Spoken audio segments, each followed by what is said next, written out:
Jesús, que siempre tú seas nuestro deseo, que todos nuestros sentimientos, afectos, inclinaciones, Señor, que toda nuestra alma esté siempre cautiva hacia ti, Señor. Que tú seas siempre el centro, Señor, la pasión, el deseo, el anhelo que nos motiva, Señor, la mayor fuerza, el ímpetu de nuestro corazón. Que no haya más nada en este mundo, ni fuera de él, que pueda, Señor, seducirnos más, que pueda inclinar nuestro corazón, Señor. Porque solo tú te lo mereces, solo tú eres digno, Señor. Como tú no hay otro, Señor, en este mundo ni fuera de él. Porque tú eres único, Señor. Ayúdanos, Jesús, a amarte cada día más. Ayúdanos a servirte, a obedecerte, Señor. A ser una lumbrera, Señor, en medio de las tinieblas. A ser sal, Señor, en este mundo perdido. Y que el amor que tenemos por ti, Señor, sea el mayor testimonio, Señor, que este mundo reciba. De que no adoramos falsos dioses o dioses creados por nuestro propio entendimiento o corazón, sino que somos capaces de amar a aquel que no hemos visto todavía, Señor, con nuestros ojos. Gracias, Señor. Puede sentarse. Continuamos con esta serie Amando a Dios, y toca la parte 3. Lo importante, lo indispensable, voy a usar este término, que es amar a Dios, porque ese es el centro de nuestra fe. Es la motivación principal que usted debe de tener. Es lo más importante que usted debe de cuidar. Sin este amor por Dios, usted lo que tiene es una religión, usted lo que tiene es un dogma, usted lo que tiene son normas religiosas que rigen su vida, pero que no le dan sentido alguno. Así que hoy vamos a ver la parte 3 de este mensaje. Amando a Dios, parte 3, y hoy vamos a ver amándolo con toda el alma. Amándolo con toda el alma. Usted puede hacer personal este título, usted puede decir amándolo con toda mi alma. Entendemos siempre que Jesús nos redimió, que Jesús compró nuestra salvación, que Jesús lavó nuestra alma de culpa y de pecado. Y creemos que es suficiente con agradecerle, con reconocerle el gesto que hizo por nosotros. Y no nos damos cuenta o dejamos a un lado que Jesús ahora está demandando y exigiendo que con esa misma alma que Él perdonó, esa misma alma que Él redimió, que con esa misma alma que fue liberada de la culpa y de muchos otros pecados, problemas y circunstancias en la vida, le amemos. Y pareciese que no se entiende bien lo que quiere decir Jesús, lo que quiere decir la Biblia con amar a Dios con toda el alma. Así que vamos a Marcos 12, verso 28. Voy a estar leyendo la versión NTV. Jesús, en el contexto, como cosa rara, estaba siendo tentado. Le tocaba atravesar una de las tantas trampas doctrinales que le ponían los diferentes líderes religiosos de la época que hacían vida en la Jerusalén en la que él se encontraba. Y luego de responder, le vienen otros maestros. Uno de los maestros de la ley religiosa estaba allí escuchando el debate. Y se dio cuenta de que Jesús había contestado bien. Fíjense que a Jesús lo escuchaba todo el mundo, tanto los que estaban de acuerdo como los que no estaban de acuerdo, los que lo aprobaban como los que lo reprobaban, pero todos al fin de cuentas escuchaban a Jesús.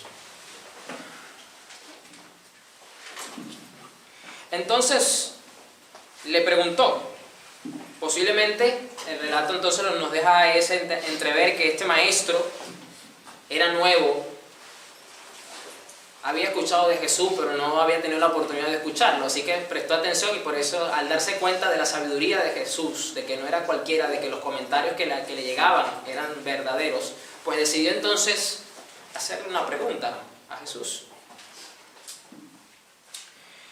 De todos los mandamientos, le preguntó este hombre, de todos, ¿cuál es el más importante?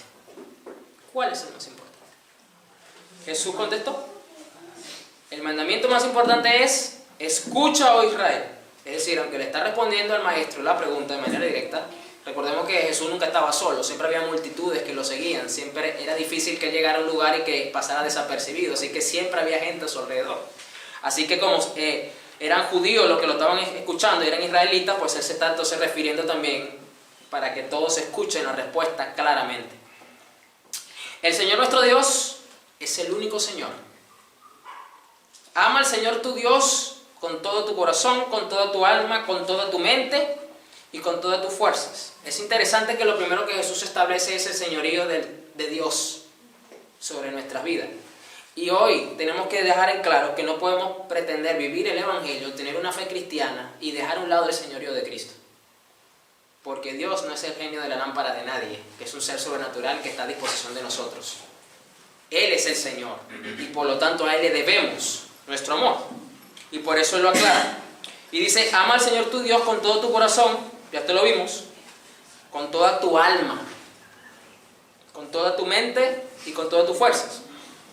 El segundo es igualmente importante, ama a tu prójimo como a ti mismo. Ningún otro mandamiento es más importante que estos. El maestro de la ley religiosa respondió, bien dicho maestro. Mira, este otro maestro está probando el quiz oral que le hizo al maestro Jesús. Has hablado la verdad al decir que hay solo un Dios y ninguno. Además, yo sé que es importante amarlo con todo mi corazón y todo mi entendimiento y todas mis fuerzas. Y amar a mi prójimo como a mí mismo. Fíjense la respuesta que le da este hombre, cómo la complementa después de acertar y decir, es verdad lo que está diciendo el Maestro Jesús. Y yo sé que es importante amarlo con todo mi corazón y todo mi entendimiento y todas mis fuerzas. ¿Usted sabe que es importante amar a Jesús de esta forma? El problema no es que la cristiandad sepa o no sepa, porque saben que tienen que amar a Dios. El problema es que no saben el nivel de relevancia y de importancia que eso tiene. Ese es el punto. Porque si usted hace una encuesta en toda la iglesia cristiana, y usted puede hacer una pregunta sencilla, ¿usted sabía que es necesario amar a Dios? Le van a decir que sí. Pero habría que reformular la pregunta. ¿Usted sabe que es importante y es lo más valioso amar a Dios por sobre todas las cosas? Eso es otra pregunta. Que esa es la correcta. Y no solo queda ahí la respuesta. Miren cómo continúa la respuesta de este hombre. Después de decir esto, y amar a mi prójimo como a mí mismo, él continúa diciendo, esto es más importante que presentar todas las ofrendas quemadas y sacrificios exigidos en la ley. Esto es más importante que cualquier acto de servicio que podamos hacer para Dios. Esto es más importante que cualquier cosa que hagamos en beneficio del prójimo, dentro de la congregación o fuera de ella. Esto es lo más importante. Al ver cuánto entendía el hombre, Jesús le dijo, no estás lejos del reino de Dios. Y a partir de entonces, nadie se atrevió a hacerle más preguntas. Se dieron cuenta que por aquí no iban a lograr nada. Hay un dicho venezolano que cuando ya uno sabe las cosas y las personas creen que uno no sabe, uno dice, cuando tú vas yo vengo. Y aquí se dieron cuenta exactamente que pasaba esto. Que vinieron los expertos, los más conocidos, los de mayor experiencia, los que enseñaban y se dieron cuenta que Jesús también sabía y sabía muy bien las cosas, sabía más allá de lo que ellos sabían. Así que como que hasta este punto por fin se dieron cuenta que por este lado no iban a lograr nada contra Jesús. Y decidieron no tentarlo ni tenderle más trampas de ningún tipo. Pero es interesante entonces que la respuesta que este hombre da. Y fíjense que Jesús no le refutó nada porque este hombre estaba hablando correctamente. Y la respuesta al final de Jesús dice, no estás lejos del reino de Dios. Es decir, que cualquiera que no tiene como mayor importancia en su vida y prioridad mantenerse amando a Dios con toda su fuerza, con toda su alma, con toda su mente y con todo su corazón, poco a poco se está alejando del reino al cual pertenece. Aunque venga a la iglesia, aunque dé diezmo, aunque evangelice, aunque venga a los cultos, aunque levante las manos, gloria a Dios, aleluya, se puede estar alejando del reino de los cielos. Wow. Tremendo esto. Pero para nosotros poder entender mejor qué es lo que implica amar a Dios con todo el alma, porque de eso se trata el día de hoy, tenemos que empezar a definir primero lo que la Biblia enseña como lo que es el alma, para que usted pueda comprender lo que es amar a Dios con todo el alma, que es lo que Dios nos enseña, que es lo que Dios nos exige y lo que Dios influencia en nuestra vida siempre. Y usted se va a dar cuenta que es muy fácil dejar de amar a Dios con todo el alma. Porque aquí no dice, amarás a tu Dios con el alma. No dice eso. Dice, amarás a tu Dios con toda tu alma. Entonces es posible estar amando otras cosas y estar amando a Dios al mismo tiempo con tu alma. Es posible. Porque si no dijera, amarás a Dios con el alma. Ya, listo. Ya lo estoy amando, suficiente, ya yo cumplí. No. Él le dice con toda el alma. No con un porcentaje, con el 100%. Pastor, pero el 99.9 no sirve. 100%.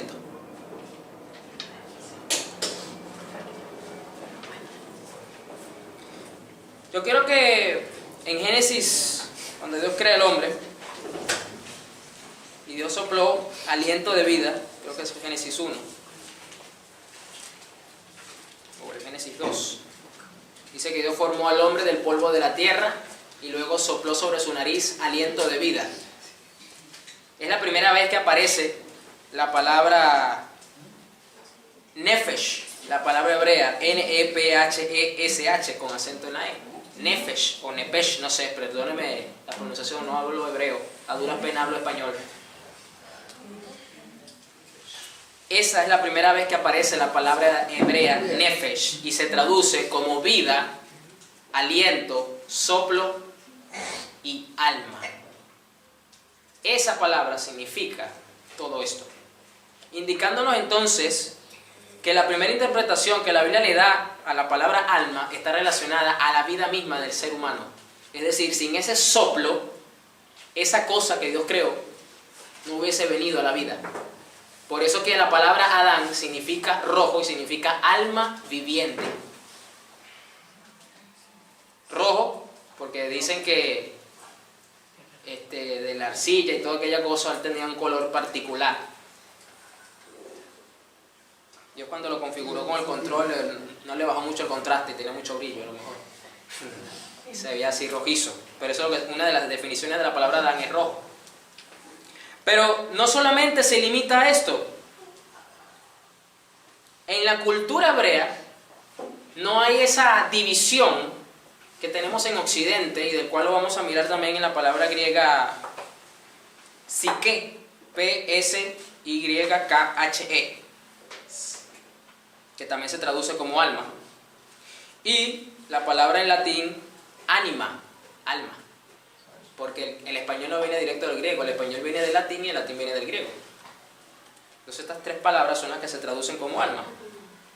Entonces, al principio estas palabras buscan es resaltar la idea del aliento vital o de respiración de los seres vivos, tanto en los animales como en los humanos. Por eso que los humanos, los perros, los animales tienen alma, por eso sienten, por eso a veces usted ve videos de perros llorando. Ellos tienen un alma, ellos sienten, ellos padecen igual, ellos se asustan, ellos se alegran. Eso es propio de alguien que tiene un alma, igual que nosotros los seres humanos. Pero la connotación no se limita solamente a eso, porque en la cultura hebrea, como acabo de decir, no hay tal separación. Para los hebreos, en la cultura, tú eres afuera lo que eres dentro. Y muchas veces el nombre representaba la composición del carácter, del alma del individuo. El nombre de la mujer esta que se llamaba Abigail, que David fue a su casa, y el hombre, dice la Biblia, que era muy necio. Y dice que esto ofendió tanto a David que David había pensado en matar a ese hombre porque vio que era una porquería de ser humano. Y gracias a esta mujer calmó la ira de David y no lo mató. Pero después que él fue rey, él escuchó que este hombre había muerto y tomó a la mujer como esposa. Se dio cuenta que la mujer sí valía la pena. No me acuerdo el nombre exacto del hombre, pero el hombre, Nabal significa necio. Y el hombre, ¿cómo era el hombre? ¿Cómo lo describe la Biblia? Un necio, imprudente, insensato, arrogante, irritante. Entonces para la cultura hebrea, el nombre representaba el carácter del alma, del individuo. ¿Por qué se llamaba Nabal? Porque su alma era así. ¿Por qué Jacob se llamaba Jacob? Porque su alma era tramposa. Entonces, desde este punto de vista, era como la cultura hebrea entendía lo que era el alma. O sea, tú eres afuera lo que eres dentro. O sea, lo de afuera es una manifestación externa de cómo es tu alma internamente. Esa era la concepción que tenía el pueblo hebreo. No actualmente como en Occidente se define, que es muy distinto. Y en base a esto, yo quiero que vayamos a Génesis 34:1 y ya vamos a entender un poco más esto. No se preocupe, pero es necesario que usted vaya entendiendo estos conceptos para que usted pueda entender mucho mejor al punto de donde Dios nos quiere llevar, que es amándolo con todo el alma. Génesis 34:1, voy a leer la Reina Valera 60. Salió Dina, la hija de Lea, la cual había dado a luz a Jacob, a ver a las hijas del país. Y la vio Siquem, hijo de Hamor Hebeo, príncipe de aquella tierra, y la tomó, y se acostó con ella, y la deshonró. Escuche cómo lo que continúa. Pero su alma se apegó a Dina, la hija de Lea, y se enamoró de la joven, y habló al corazón de ella. Y habló Siquem a Hamor su padre, diciendo, tómame por mujer a esta joven. Ah, pero qué descarado, si la pudiste tomar antes de él, y ahora vas a venir con el cuento así a tu papá que te la dé. Pero ese es otro tema. Pero oyó Jacob que Siquem había amancillado a Dina su hija, y estando sus hijos con su ganado en el campo, cayó Jacob hasta que ellos viniesen. En la interpretación práctica de la palabra nefesh, se traduce como el centro de la persona y lo que la define, lo que ella es. Es decir, aquí radica en el centro los sentimientos, el intelecto y la voluntad. Sentimientos, intelecto y voluntad. Es el centro de tu ser, es lo que tú eres. Es lo que define. Esas tres cosas definen tu comportamiento, esas tres cosas te definen como individuo. La voluntad, el intelecto y los sentimientos. Entonces, cuando aquí vemos que el hombre Siquem dice que su alma se apegó a Dina, la hija de Lea, dice que su voluntad, sus sentimientos y su intelecto estaban con esta muchacha. Es decir, este hombre pensaba en ella, tenía sentimientos hacia ella y su voluntad era para con ella, la quería a ella. Por eso se la pide al papá, pídemela como esposa. No puedo dejar de pensar en ella, es que me tiene loco. En pocas palabras. Ahora usted entiende mejor qué es lo que quiere decir la Biblia con alma. Ahora bien, haber entendido esto era necesario para que usted entonces podamos empezar a conocer y a profundizar lo que Dios quiere decir cuando dice ámame con toda tu alma, no con un pedacito, con toda. Entonces usted está entendiendo que Dios te está diciendo es ámame con toda tu voluntad, ámame con todos tus sentimientos y ámame con todo tu intelecto. Yo no quiero solamente un porcentaje, yo no quiero uno de 3 ni 2 de 3, yo lo quiero a los 3 y lo quiero al 100%. Pastor, pero entonces ¿cómo yo puedo amar a Dios con mis sentimientos y emociones si la Biblia dice que la fe no depende de los sentimientos y de las emociones? Si el justo vivirá por la fe, pastor, ¿cómo entonces yo puedo amar a Dios con mis sentimientos y emociones? Eso no pareciera contradecir esto. No contradice. No contradice y precisamente eso es lo que vamos a mirar acá. Porque Dios no se contradice. Dios no se equivoca. Vamos a mirar entonces las 3 áreas del alma para poder definir entonces cómo yo debo amar a Dios con toda mi alma. Vamos a comenzar con la primera, que es precisamente la que acabo de plantear, este escollo aparente de contradicción. Vamos a 1 Pedro 1:3.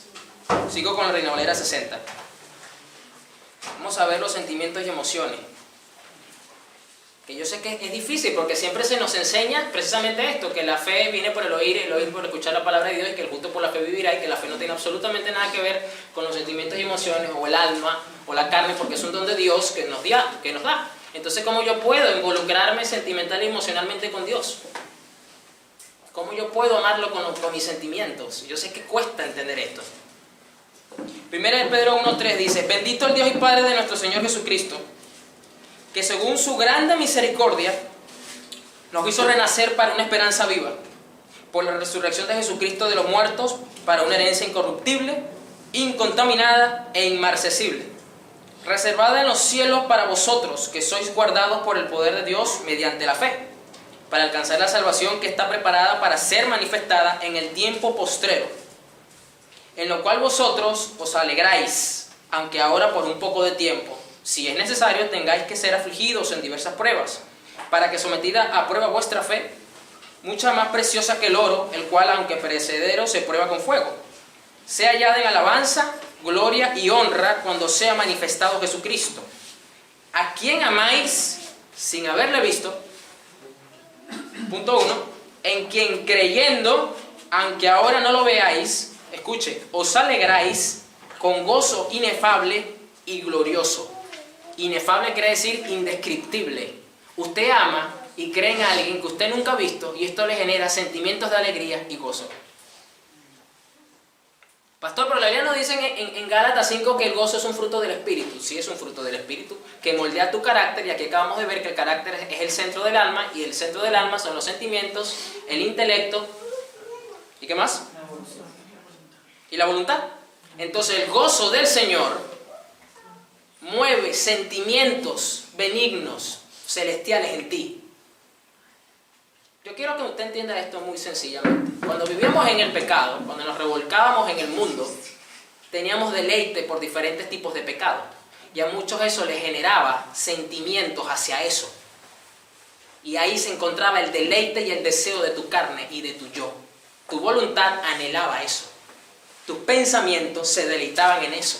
Y eso te hacía tener sentimientos carnales, o como usted lo quiera ver, hacia ese tipo de pecado, hacia ese tipo de conducta. Por ejemplo, un ejemplo sencillo que acaba de pasar. Hay gente que le dio un sentimiento de euforia y no dejaban de pensar y tenían su voluntad puesta en el anuncio de Apple del nuevo iPhone.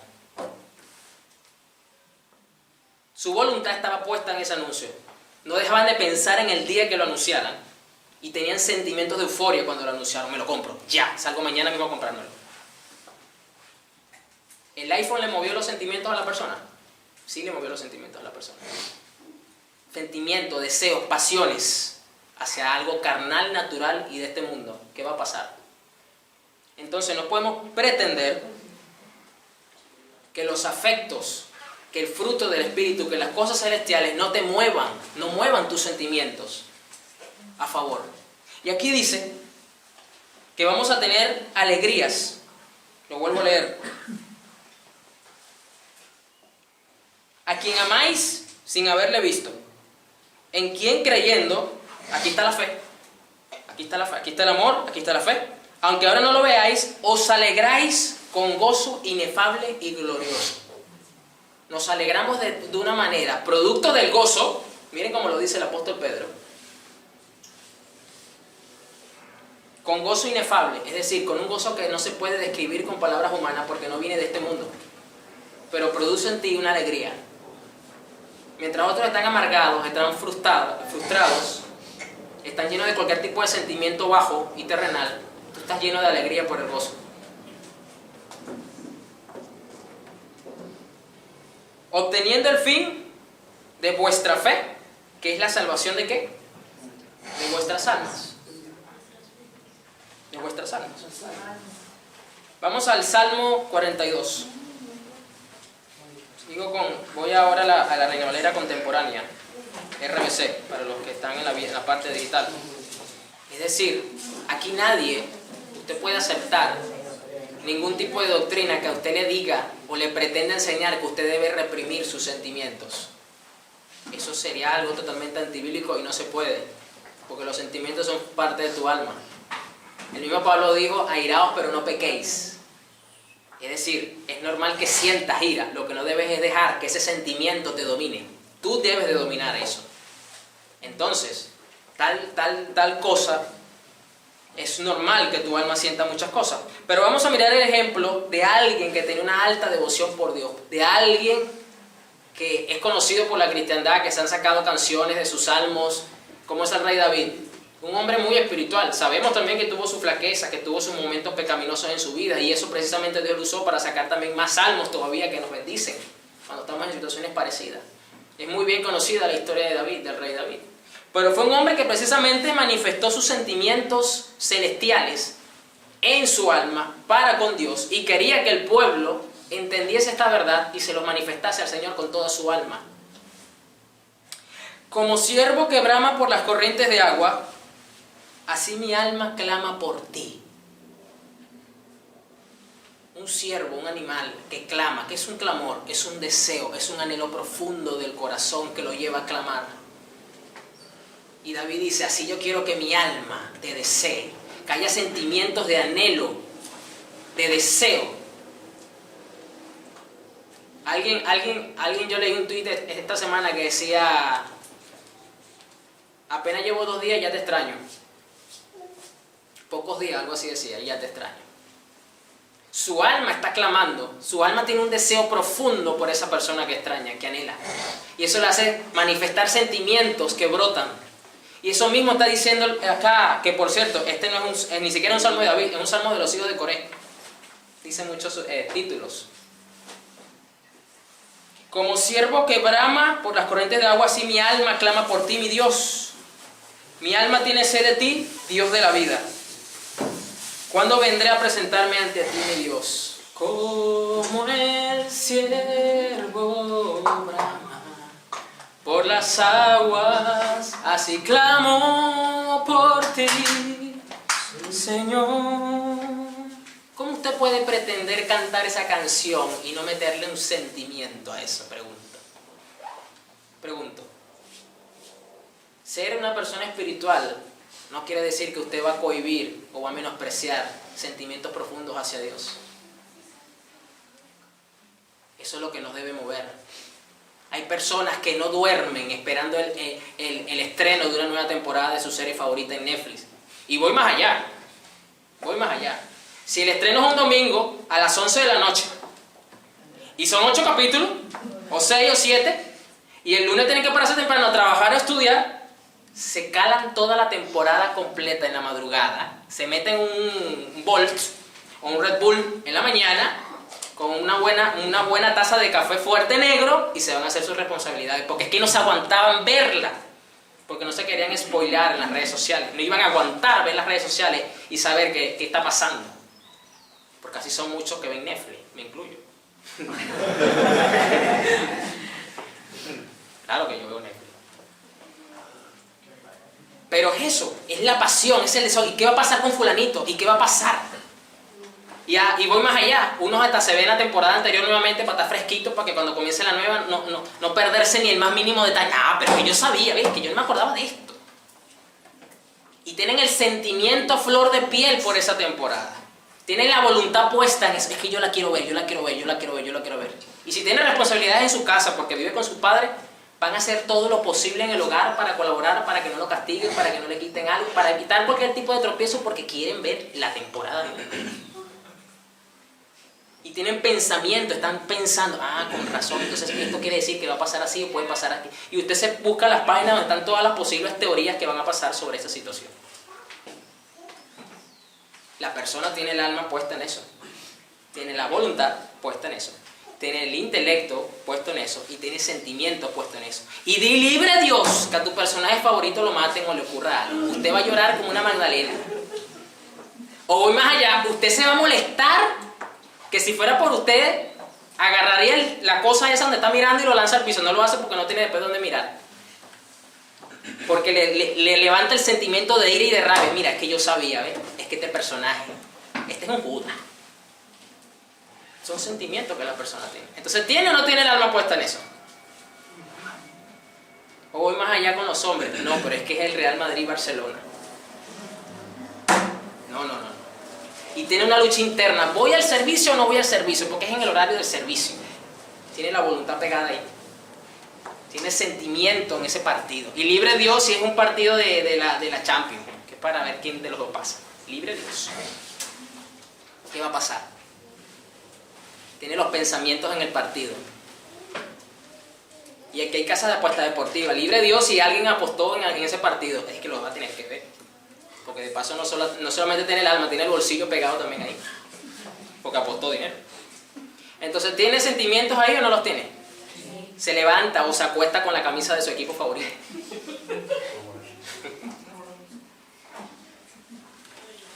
¿Tiene la voluntad o no la tiene pegada ahí?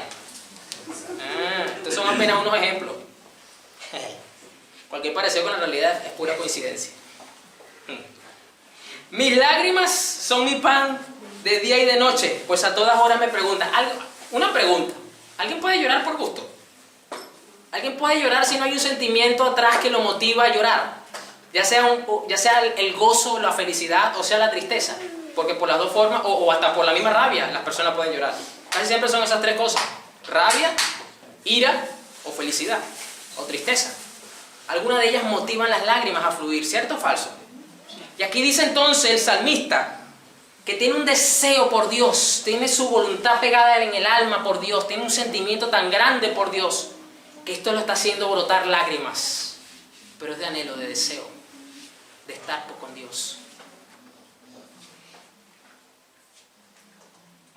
Mis lágrimas son mi pan de día y de noche, pues a todas horas me preguntan, ¿dónde está tu Dios?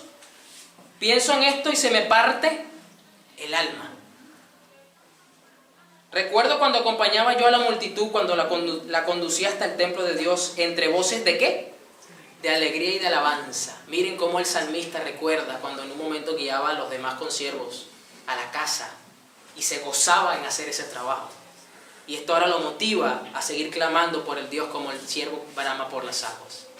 Es decir, ahí habían sentimientos involucrados. Estaba su alma involucrada en esto.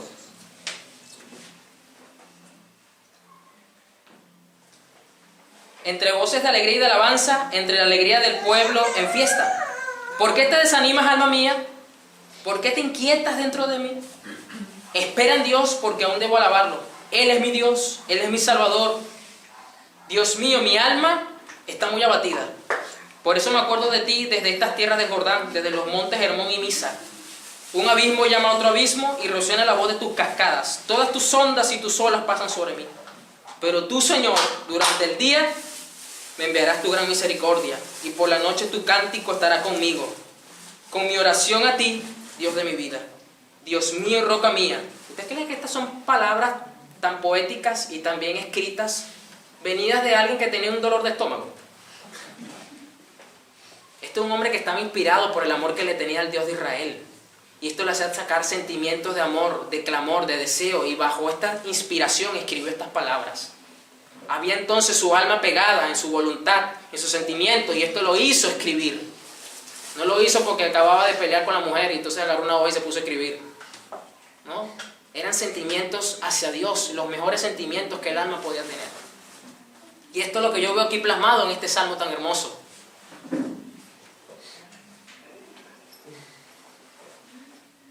Dios mío, roca mía, yo te pregunto, ¿por qué te has olvidado de mí? ¿Por qué debo andar acongojado y sufrir por la opresión del enemigo? Siento un dolor mortal en los huesos cuando mis enemigos me afrentan, cuando a todas horas me preguntan, ¿dónde está tu Dios? ¿Por qué te desanimas, alma mía? ¿Por qué estoy sintiendo esto, alma mía? Tú no debes sentir esto. Esto no importa lo que los enemigos te digan. Aquí importa es cuánto amamos nosotros a nuestro Dios. En pocas palabras. ¿Por qué te inquietas dentro de mí? Espera en Dios, porque aún debo ¿qué? Alabarlo. Él es mi Dios, Él es mi Salvador. Un salmo lleno de mucho sentimiento, producto de un carácter celestial, influenciado por el cielo. Vamos a mirar otro ejemplo en el Nuevo Testamento. Primera de Tesalonicenses 2, verso 5. Sigo con la RBC. Esto es lo que nosotros pudiésemos definir como sentimientos santos, productos de un carácter regenerado por Dios. Es decir, usted puede tener emociones y sentimientos santos. Pastor, ¿usted me está diciendo que yo puedo tener sentimientos santos? Claro que lo debes de tener. Puedes tenerlo. Pero vamos a mirar esto en un contexto mucho mayor. Vamos a mirar la vida del apóstol Pablo. En este pequeño ejemplo de Tesalonicenses 2, primera, del 5 al 8. Dice, como ustedes bien saben, nosotros nunca usamos palabras lisonjeras, ni hay en nosotros avaricia encubierta. Es decir, no hay pecado oculto en nuestro corazón que nos haga tener sentimientos egoístas y de avaricia en contra de ustedes. Eso es lo que está diciendo Pablo. porque el pecado te motiva. Y eso te hace al mismo tiempo tener sentimientos pecaminosos. Por ejemplo, la codicia, el deseo de querer acumular. Eso lleva precisamente, como lo dijo el mismo apóstol Pablo, la raíz de todos los males es que el amor al dinero. Vamos a continuar leyendo. Tampoco hemos buscado recibir honores de ustedes, ni de otros ni de nadie, aun cuando como apóstoles de Cristo podríamos haberles pedido que nos ayudaran. En vez de eso, los hemos tratado ¿con qué? Con ternura, con el mismo cuidado de una madre por sus hijos. Tan grande es nuestro cariño por ustedes, escucha, habla de cariño, habla de ternura, que hubiéramos querido entregarles no solo el Evangelio de Dios, sino también nuestra propia vida. A tal grado hemos llegado a amarlos. Yo pregunto, ¿qué padre que ama a sus hijos no se comporta con ternura y cariño con él o con ella? Pregunto yo, y aquí tengo varios padres. Usted puede molestarse con sus hijos porque hicieron algo indebido y usted los castiga. Pero a pesar de que usted los está castigando, usted no suprime el sentimiento de cariño que le tiene y de ternura. ¿O me equivoco? Más bien usted espera que su hijo corrija rápido su conducta para seguirlo consintiendo. O como dicen acá, tenerlo como el ingreído de la casa.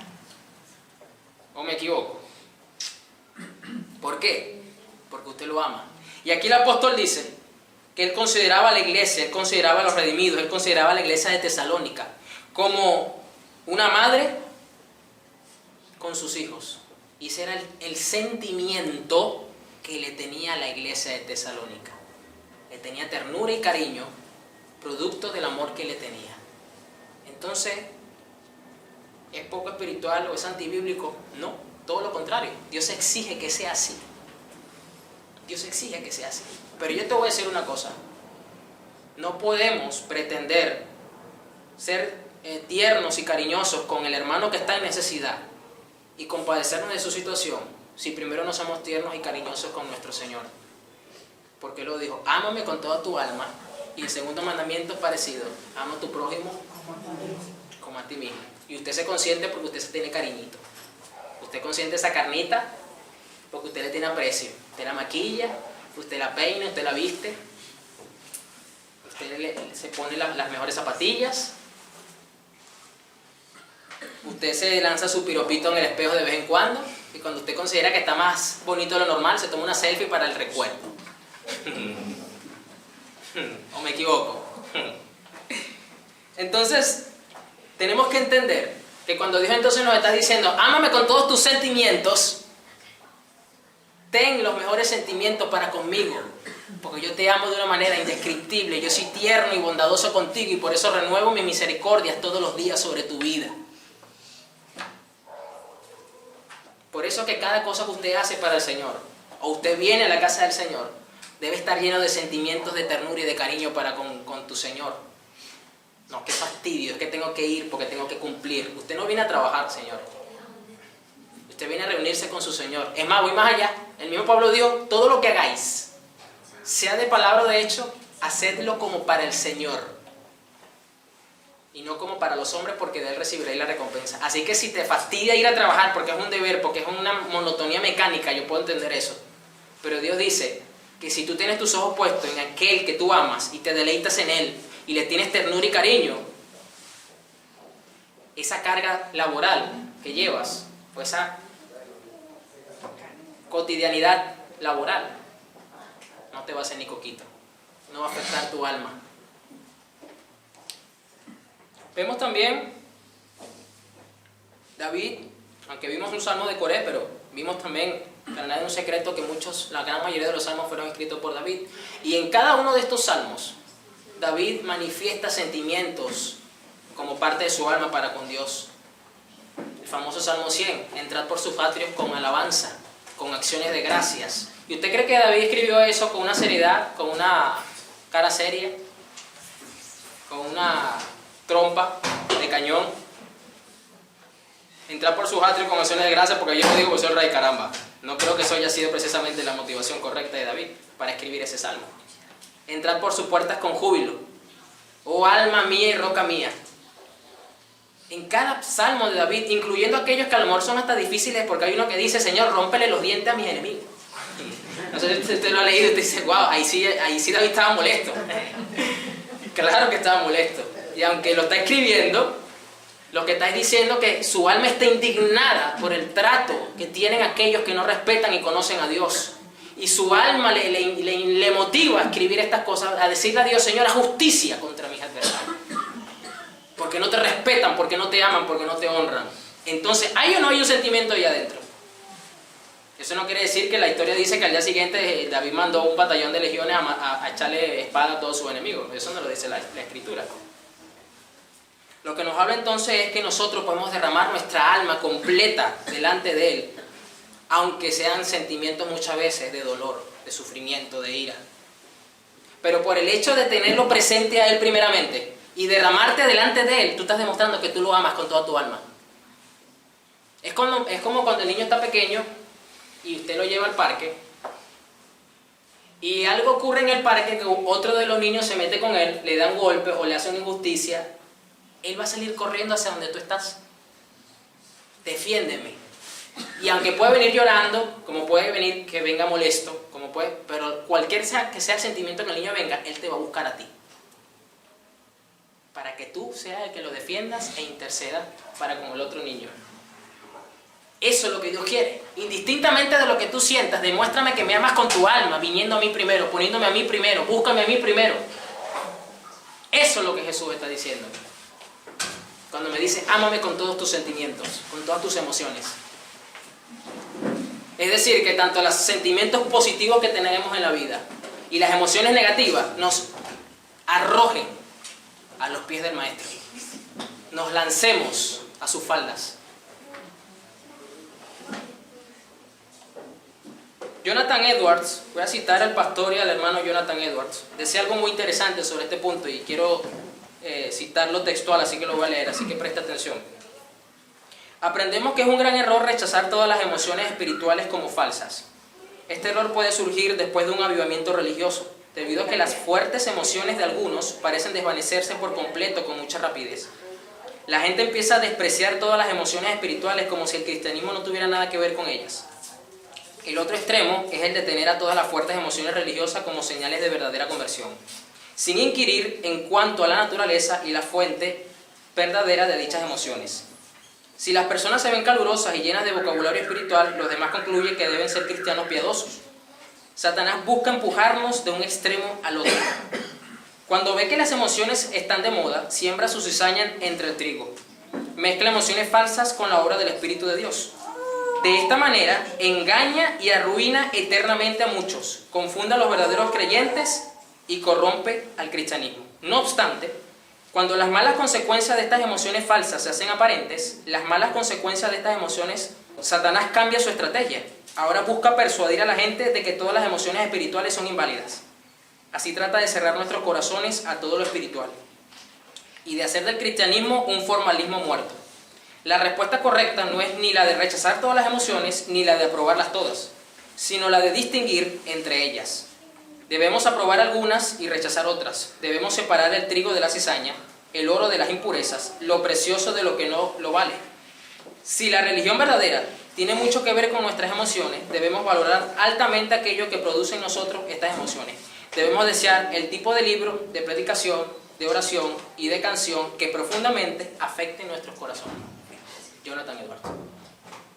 Tiene mucho que ver y tiene mucha razón, porque aquí está el balance. No se trata entonces, porque tenemos las dos ramas actualmente en la iglesia. Tenemos las que son netamente las que buscan experiencias que motiven los sentimientos y las emociones, y tenemos el otro extremo, que si botas una lágrima estás en el infierno, porque eres un carnal y no eres espiritual. O sea, eso es lo que está diciendo el hermano Jonathan Edwards. Que si bien es cierto hay unas que son falsas, también es cierto que hay otras que son verdaderas, como las que estamos mirando, y que entonces debemos madurar para poder distinguir entre lo que es correcto de lo que es incorrecto, lo que es verdadero de lo que es falso, lo que es loro de lo que es hojarasca. Bien, vamos al otro punto de lo que se compone en el alma: pensamientos e intelectos. Vamos al Salmo 63, verso 1. Voy a leer la versión TLA. Por eso es que yo no puedo decir que porque alguien esté llorando sea una señal de que se haya convertido a Cristo, por ejemplo. Sino que sencillamente es un sentimiento que está teniendo la persona. Y lo que hay que mirar el fruto y la motivación detrás y lo que viene después de eso, para poder dictaminar si es válido o no, hacer una convalidación. Pero no puedo tampoco cohibir el que la gente llore, porque sí puede venir de un profundo arrepentimiento y que el alma está siendo entonces contristada por el Espíritu de Dios y convencida de un pecado. Dios mío, tú eres mi Dios, Salmo 63, verso 1. Con ansias te busco desde que amanece, como quien busca una fuente en el más ardiente desierto. Quiero verte en tu santuario y contemplar tu poder y tu grandeza. Más que vivir, prefiero que me ames. Te alabaré con mis labios. Mientras viva te alabaré. Alzaré mis manos para alabarte. Con mis labios te alabaré y daré gritos de alegría. ¿Alguien puede gritar de alegría y no tener ningún tipo de euforia o de sentimiento que lo motive a hacerlo? Porque si no sería fingido y se vería muy hipócrita, ¿cierto? Porque no lo está sintiendo. Eso me dejará más satisfecho que la comida más deliciosa. Me acuesto y me acuerdo de ti. Escuche, durante toda la noche estás en mi pensamiento. Tú eres quien me ayuda. Soy feliz bajo tu protección. A ti me entrego por completo porque tu gran poder es mi apoyo.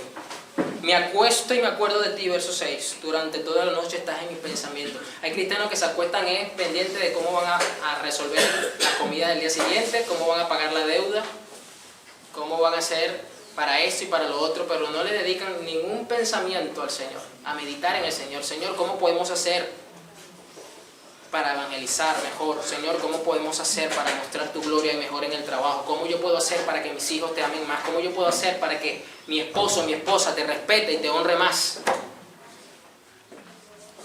No se deleitan en este tipo de pensamientos. Señor, y lo que están es pendientes esperando que salga el cerrapuerta de Ripley para salir corriendo. Ah, mañana el cerrapuerta. Y lo planifican todo para estar ahí. Por ejemplo. Pero estamos nosotros con nuestro pensamiento, y no solo el pensamiento, aquí yo coloqué el intelecto. Cuando tú precisamente inviertes tu razonamiento, tus capacidades intelectuales, así como los usas para resolver problemas familiares, para ayudar a un hermano y le das un consejo, wow hermano, yo no lo había visto así, o estás en el trabajo y todos te buscan porque tú eres el que resuelve, porque tienes un buen intelecto. ¿Por qué no inviertes ese intelecto en cómo hacemos para que el reino de Dios avance según los criterios y la forma bíblica? ¿Por qué no invertir tu intelecto en eso? ¿Cómo hacemos para mejorar la administración en la iglesia de las cosas? Eso es invertir el intelecto en las cosas del Señor. ¿Cómo hago yo para dar más, para que se vea reflejado en un beneficio para la congregación? Por ejemplo, ese tipo de pensamiento no, usted lo tiene. No me responda. Eso es amar a Dios con el intelecto. Es preocuparnos por lo que Dios se preocupa. Es interesarnos en lo que Dios se interesa. Así como cuando uno está enamorado y está empezando el romance, y uno dice, ¿cómo hago para proponerle matrimonio? Y yo sé que aquí las hermanas están cansadas de ver videos de eso en Facebook, más que todo en Instagram, y usted se emociona y se le sale la lagrimita, y usted se imagina el momento cuando usted le toque, ¿será que el siervo lo va a hacer así? ¿Será que lo va a hacer así? Y usted se emociona por eso. Pero la persona, en este caso siempre es el hombre, tuvo que pensar en esa persona para proponerle matrimonio, como hay otras que lastimosamente la respuesta no es precisamente la más deseada. Como una muy desagradable, pero tengo que reconocer que se votó. La invitó a comer y le compró el mejor postre que tenía. Y de un lado con crema pastelera decía, ¿te quieres casar conmigo? Y la chica se comió el postre y con la misma crema pastelera del postre le respondió al lado, no.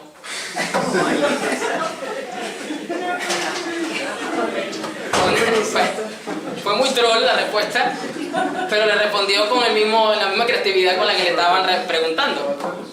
Lo malo es la incertidumbre hasta el final del postre para ver qué va a responder. Y le tomaron la foto al plato donde decía, pues, ¿te quieres casar conmigo? Al lado, no.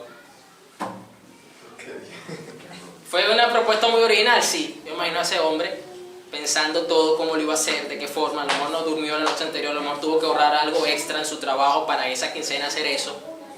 Y lastimosamente no tuvo el resultado que quería, porque le dijeron que no. Entonces, si alguien que está enamorado puede tener sus pensamientos hacia esta persona, como ya lo vimos en Génesis, ¿por qué entonces no tenemos nuestro intelecto a favor del reino? ¿Cómo podemos hacer para? Eso es tener el intelecto pegado. Salmo 26. Seguimos con la TLA. Pero somos más sagaces para ver cómo estiramos la quincena y cómo ahorramos para comprarme algo que quiero, que para invertir nuestro pensamiento e intelecto en las cosas del reino. O cómo hago porque yo quiero ir a este evento, pero tengo que ver cómo hago con el trabajo, con el horario y con la quincena. Y la gente lo logra. Los cristianos. Dios mío, declárame inocente, pues vivo una vida honrada y en ti confío ciegamente. Dime si te agrada lo que pienso y lo que siento. Miren cómo aquí el salmista en esta versión mete las dos cosas. Dime si te agrada lo que pienso y lo que siento. Muchas veces el sentimiento es fundamentado o es alimentado y movido por un pensamiento. Normalmente cuando a usted le hacen algo injusto, usted recuerda eso y por recordar por cierto tiempo eso algo injusto, eso a usted le genera sentimientos de amargura, de ira, de resentimiento, de rencor. Entonces, si tú meditas en Dios, porque lo estás conociendo a través de su palabra, los sentimientos que te van a fluir no van a ser precisamente estos, sino los celestiales, cónsonos con el carácter de Cristo. Y mi Señor fue un hombre que tuvo sentimientos celestiales. Él tuvo compasión cuando dice la Biblia que los miró como ovejas que no tenían pastor. Él se compadeció de la muerte de Lázaro y dice que lloró, y Jesús lloró. Dice que se contristó también cuando vio la incredulidad de ellos, porque no pudo hacer muchos milagros en ese lugar. Dice que se lamentó sobre Capernaum y dijo, el castigo sobre Sodoma y Gomorra va a ser más suave que sobre el que viene por ti. Estaba conmovido cuando dijo eso. Él no estaba serio. Él no estaba serio. Él tuvo un sentimiento cuando regañó a los apóstoles de indignación. ¿Por qué no dejan que los niños vengan a mí? ¿Qué les pasa? ¿Creen que yo soy quién? Dejen que los niños vengan. Le alegró la presencia de los niños allí, los bendijo. Dice que puso su mano sobre ellos y los bendijo. Es decir, Jesús fue un hombre entonces que tuvo sentimientos a favor, cónsonos. Cuando el centurión lo vino a buscar para que sanara a su siervo, dice que Jesús estaba sorprendido. Wow, no he encontrado más fe en toda Jerusalén en este hombre. Ni juntándolos a toditos ustedes, los israelitas juntos, tienen más fe que este hombre que es un centurión romano, que no es ni siquiera del pueblo. Estaba sorprendido y al mismo tiempo contento. Ese es nuestro Señor Jesús. Tuvo también un momento difícil en el Getsemaní. Dice que su alma estaba abrumada por lo que ella sabía que venía. Estaba abrumada, había dolor, había angustia en su alma, pero el amor profundo que tenía por su Padre lo hizo estar firme hasta el final, a pesar del sentimiento negativo que estaba en ese momento abrumando su alma, que como lo vimos en el Salmo, su alma se estaba conmoviendo dentro de él. Ahora vamos al último punto entonces, que es la voluntad, el último punto que compone el alma. Salmo 48, versión PDT. Dios mío, deseo que se haga tu voluntad. Llevo tus enseñanzas en mi corazón. Deseo, un sentimiento que tenía el salmista. Y esto es un problema porque a muchos les cuesta siquiera reconocer la voluntad de Dios, mucho menos la van a desear, sobre todo cuando es contraria a lo que su corazón desea. Pero este hombre, este salmista decía, Dios mío, deseo que se haga tu voluntad. O sea, yo deseo saber cuál es tu voluntad porque yo quiero hacer tu voluntad. Mi voluntad es hacer la tuya. Llevo tus enseñanzas en mi corazón.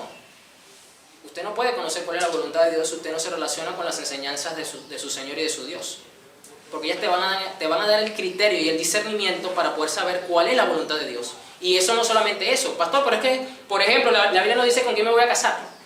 No sale el nombre de la siervita o del siervito. Es verdad, eso no lo dice la Biblia. Pero la Biblia tampoco dice que fumar es malo. No hay ningún verso que diga eso. No inhalaréis humo, yo Jehová lo digo. No lo dice.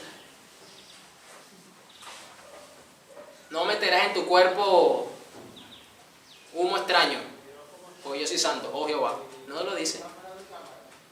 Pero cuando tú entiendes que todas las cosas te son lícitas, mas no todas te convienen, que Dios es santo y que tú eres templo y morada del Espíritu de Dios, entonces, juntando estos tres versos, tú tienes el discernimiento para decir, entonces no me conviene fumar porque esto es dañino, porque esto atenta contra el cuerpo que es el templo del Espíritu Santo y perjudica la vida que Dios me dio. Entonces, eso es tener discernimiento. Entonces, cuando tú conoces las enseñanzas de tu Dios, tú vas a tener este discernimiento y esta madurez para tomar decisiones cónsonas en tu vida, aunque no estén explícitas en la Escritura. Y esta es la sabiduría y el poder de nuestra Biblia, que tiene la capacidad de hablarte en situaciones donde ella misma textualmente no dice nada. Eso solo lo hace la Biblia, porque es un libro que está vivo. Salmo 143, 10. Sigo con la PDT. No se preocupe que ya estamos terminando. Pero este es un mensaje muy práctico, pero era muy necesario que usted lo entendiese, porque así entonces usted va a poder comprender lo que implica amar a Dios con el alma. Si usted no se le explicaba esto, usted no iba a entender cómo aplicar este mensaje de cómo amar a Dios con el alma. De esto se trata. Para empezar, que muchos ni sabían lo que significaba el alma, según la Biblia. Salmo 143, 10, la versión PDT dice: enséñame a hacer tu voluntad, porque tú eres mi Dios, que tu buen espíritu me guíe por el buen camino. Solo alguien que tiene sentimientos, que tiene un intelecto hacia su creador, hacia su Dios, puede poner su propia voluntad a los pies de la voluntad de su Señor. No se haga lo que yo quiero, Señor. Haz lo que tú quieras. Jesús, en el momento de mayor angustia según su carne humana, en el momento de mayor aflicción, porque dice que oró 3 veces y las 3 veces los apóstoles estaban durmiendo, porque se habían quedado la noche anterior mirando Netflix. Estaban trasnochados por la última temporada y se quedaron hablando de la temporada y se quedaron dormidos. Dice que oró 3 veces y las 3 veces fue lo mismo: Señor, pasa de mí esta copa, pero no se haga lo que yo quiero, sino lo que tú quieres. Hay que tener un alma disciplinada y amando a Dios para aceptar la voluntad que muchas veces es contraria a lo que tú quieres o a lo que tú esperas.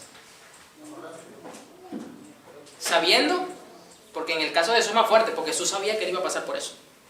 Nosotros muchas veces nos enteramos en el momento que lo estamos viviendo, que Dios en su misericordia nos lo dice, que tiene un plan y esto y lo otro, entonces eso nos calma un poco. Pero si a usted Dios le dijera que usted va a pasar 3 meses de angustia, usted empieza a orar: Señor, llévame.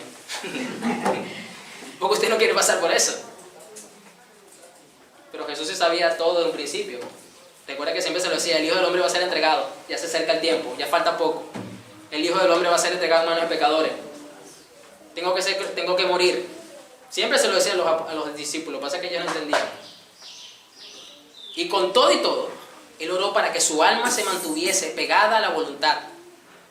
El alma, su voluntad, estuviese a los pies de la voluntad de su Señor.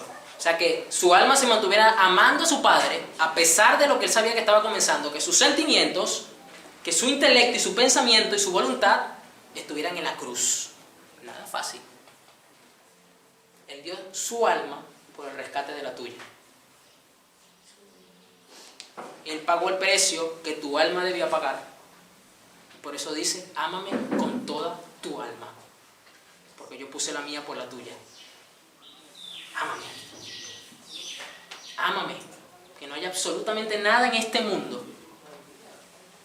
que merezca que tú le entregues todo tu pensamiento, todo tu intelecto, todos tus sentimientos y toda tu voluntad.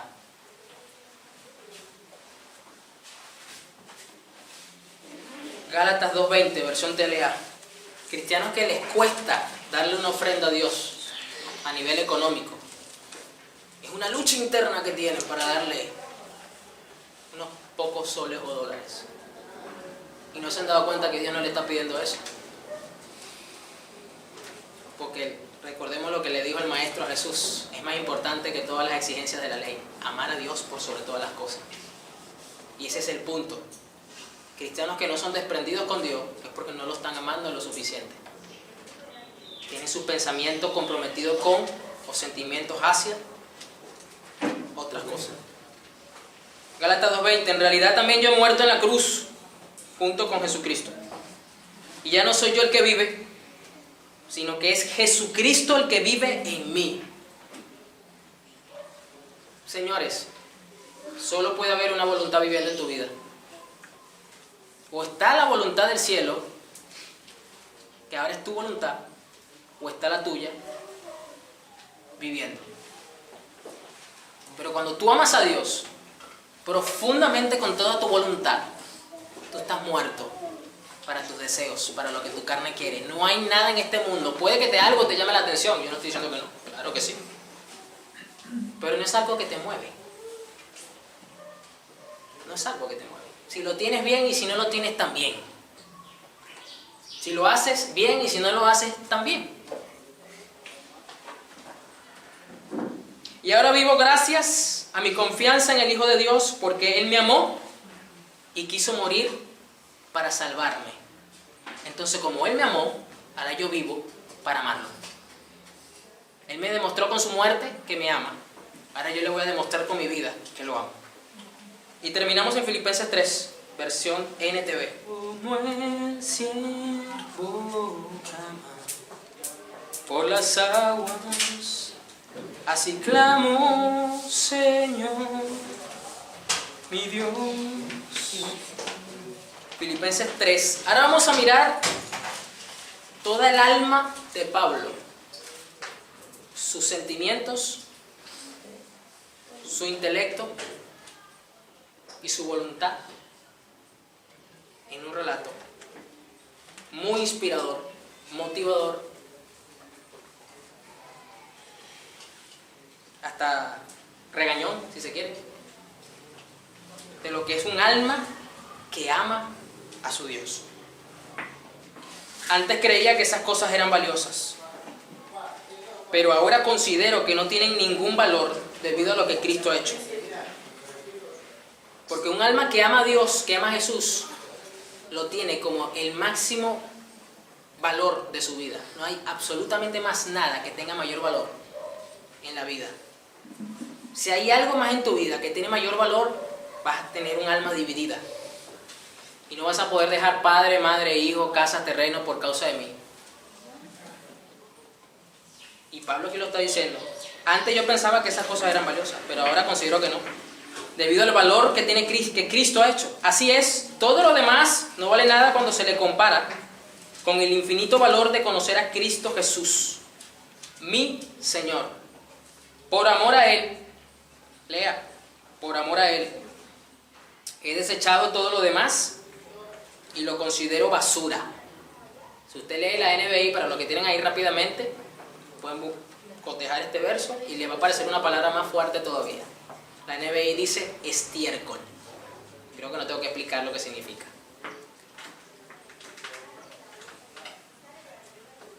A fin de ganar a Cristo y llegar a ser uno con Él. Ya no me apoyo en mi propia justicia por medio de obedecer la ley, más bien llego a ser justo por medio de la fe en Cristo. Pues la forma en que Dios nos hace justos delante de Él se basa en la fe. Quiero conocer a Cristo y experimentar el gran poder que lo levantó de los muertos. Escuche, quiero sufrir con Él y participar de su muerte, para poder experimentar de una u otra manera la resurrección de los muertos. No quiero decir que ya haya logrado estas cosas, ni que ya haya alcanzado la perfección. Pero sigo adelante a fin de hacer mía esa perfección para la cual Cristo Jesús primeramente me hizo suyo. No, amados hermanos, no lo he logrado, pero me concentro únicamente en esto. Aquí está el intelecto y los pensamientos. Olvido el pasado y fijo la mirada en lo que tengo por delante. Y así avanzo hasta llegar al final de la carrera para recibir el premio celestial al cual Dios nos llama por medio de Cristo Jesús. Aquí está, un hombre con una voluntad tan determinante que en Hechos dice: el Espíritu me revela que a donde voy me esperan cárceles y prisiones. Y aún así, quiero ir. Qué voluntad tan entregada a amar a Jesús con toda su voluntad, que no le importaba sufrir. Es más, aquí dice, quiero sufrir por Cristo. Quiero ese privilegio por Cristo.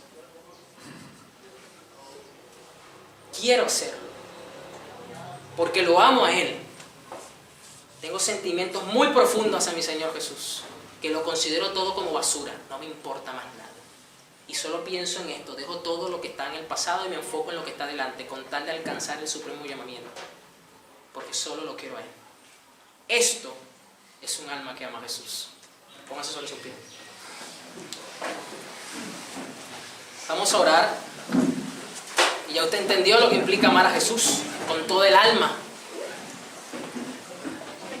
Y con esto no estoy diciendo que usted no piense en el iPhone, que usted no piense en el Netflix, que usted no piense en el Barcelona o en el Real Madrid. Sino lo que acabo de decir es que nada de eso puede cautivar y seducir tu pensamiento más que el que debería robarte el sueño, que es tu amo, que es tu Señor. Que yo el día de mañana te pregunte, ¿por qué te vi así como somnoliento en el servicio? Y usted me diga, pastor, lo que pasa es que estaba meditando en un salmo y el salmo me quitó el sueño. Wow. Eso sí son nuestras noches que valen la pena entonces.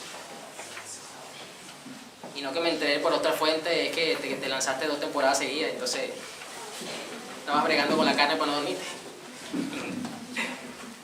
Ah, pero sí se lanzan 2 temporadas, una temporada completa de 7 horas, 8 horas, pero no se puede lanzar un maratón de 2 horas de Biblia. ¡Ay! Oye, pastor, pero si usted no la dice entrando, la dice saliendo.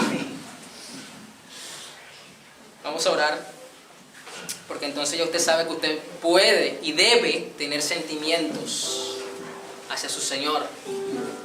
Por eso que el mensaje pasado decía, piensen en todo lo que es puro, todo lo que es digno, todo lo que es respetable, todo lo que es honorable, todo lo que sea digno de alabanza, en esto pensar. Porque estos pensamientos que te inspiran van a hacer que de ti fluyan sentimientos de tu alma hacia tu Señor. Y una voluntad férrea, determinante.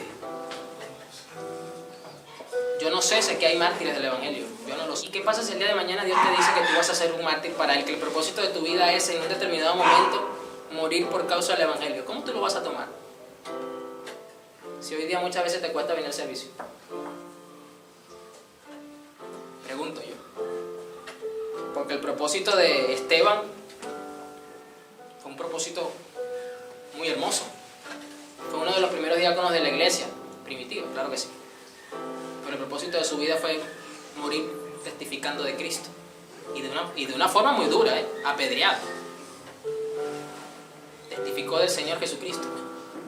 Así que el primer mártir de la iglesia no fue ni siquiera uno de los apóstoles, fue un diácono. Uno del pueblo, porque fue sacado del pueblo.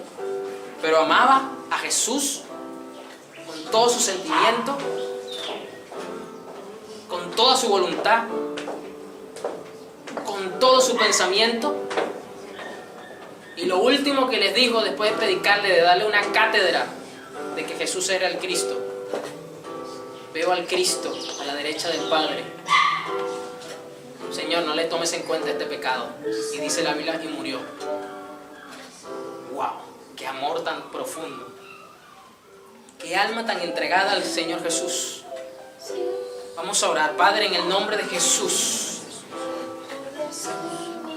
perdónanos, Señor, si no hemos tenido sentimientos profundos hacia ti. Si muchas veces nos hemos dejado seducir o preocupar con los dioses de este sistema, de este mundo, y hemos tenido pensamientos, Señor, para con otras vanidades de este sistema. Perdónanos si nuestra voluntad no ha sido 100% entregada a ti, Señor Jesús, y no hemos tenido una determinación férrea a amarte. Padre, que toda nuestra alma, que todo nuestro sentimiento, nuestros mayores sentimientos de emoción, de euforia, de alegría, de gozo, de pasión, de deseo, de anhelo, sean solo hacia ti, Señor. Padre, que nuestro intelecto, que nuestras capacidades intelectuales, que nuestros pensamientos sean de tu agrado, Señor. Que podamos invertirlo en tu reino más, de contribuir con tu obra, Señor. Y que siempre estemos dispuestos en nuestra voluntad, Señor, para hacer todo lo posible para amarte y demostrarte nuestro amor. Que tengamos, Señor, de esta forma entonces un alma que te ama con todo su ser. Que todo nuestro ser, Señor, esté crucificado, Señor. Porque es esa cruz la que me hace amarte. Solo tú eres mi deseo.